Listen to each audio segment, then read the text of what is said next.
All right, so now we're going to talk about our backward roll.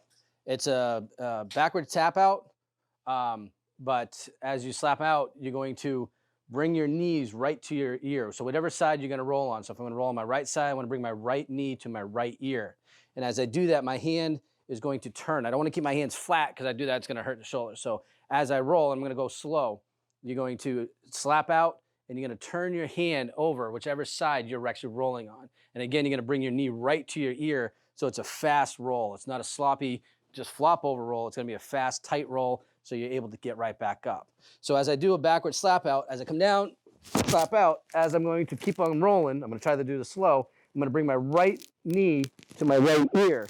My left hand is going to stay flat. My right hand is going to rotate as I do it. So as I come in, I'm going to start there. Here, roll over this hand. Notice how it's flat, roll over. And then now come right back up. Okay, so faster motion, what it looks like. I'm here, slap out, bring my knee up, and then right back up. I'm going to do it forward, facing the camera. So again, I'm going to fall backwards right here, bring my knee right to my ear, rotate my hand, and I'm going to come back up. Again, faster motion. Here, right back up. And that's a backwards roll. All right, we're going to be covering elevator sweep. So from here, Sensei Dana is down and Sensei Kevin is in his guard position with his hands on Sensei Dana's chest. So the first thing Sensei Dana wants to do is make sure that Sensei Kevin can't move his arms or his hands. So he pins them to his chest. Now from here, he's going to do a shrimp or a hip out. Now as he does it, notice that he's sliding his knee in across Sensei Kevin's belt or his chest. Now from here, he's simply going to scissor his legs, pushing with that bottom leg and pushing with that top leg and reversing the position and coming up into the mounted position. So let's demonstrate that one more time, gentlemen. Okay, so pinning the hands, hipping out, sliding that knee in, and then scissoring the legs. Notice that he lets the weight of Sensei Kevin pull him up into the mounted position. And that is the elevator sweep.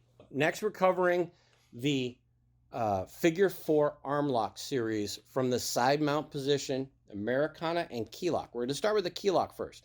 So first things first, Sensei Kevin needs to make sure that he traps Sensei Dana's arm and pulls it to his hand that's behind Sensei Dana's neck. Now, if you notice, there is this gap, this space right here. We call this the lock.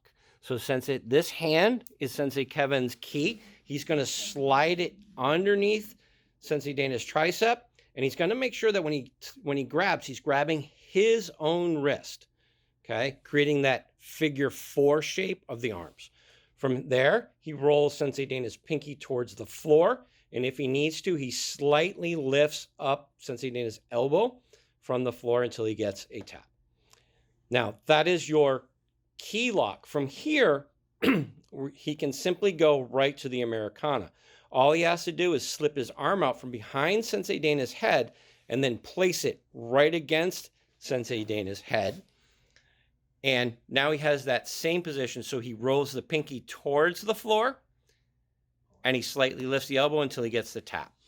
And that is how you perform the Americana and the key lock. The last techniques that you need for your blue stripe are your takedowns. And we're going to cover winding throw and figure 4 arm bar or figure 4 arm lock throw. So our winding throw, you can practice these from many, many different positions. That's where your drills like your pass parry and your gok nick sing come in to help you to be able to get into these different positions. And most of these throws are covered in your bunkai.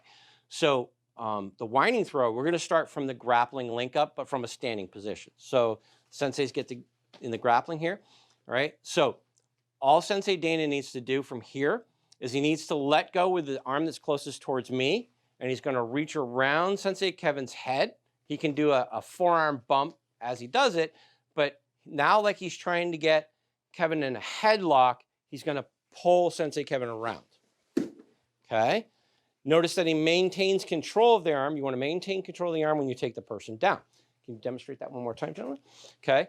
Also, notice that when Sensei Dana steps around, he steps all the way so he's facing the same way that Sensei Kevin was facing, and he makes sure that when you step in, you literally want to get close enough that your butt touches the person when you step in. So notice when he steps in, there is no space between the two of them, okay? And now all he has to do is just bring his arm around like the grab and strike in the Hanshi kata, and down the person goes.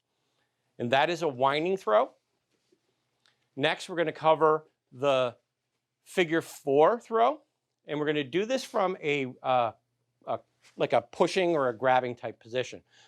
So from here, Sensei Dana is going to grab the wrist and pull the elbow into the belly, and then he's going to lock it up and he's going to pull straight down to take Sensei Kevin down. So let's slow this down a little bit, okay?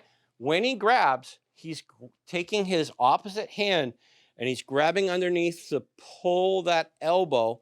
So he's pulling his hand back into our chamber position like we do in kata, where our fist is on our ribs. His other hand is grabbing the wrist up here. So from here, he can now pass that hand forward to this hand. So this arm slips inside and hooks over like that.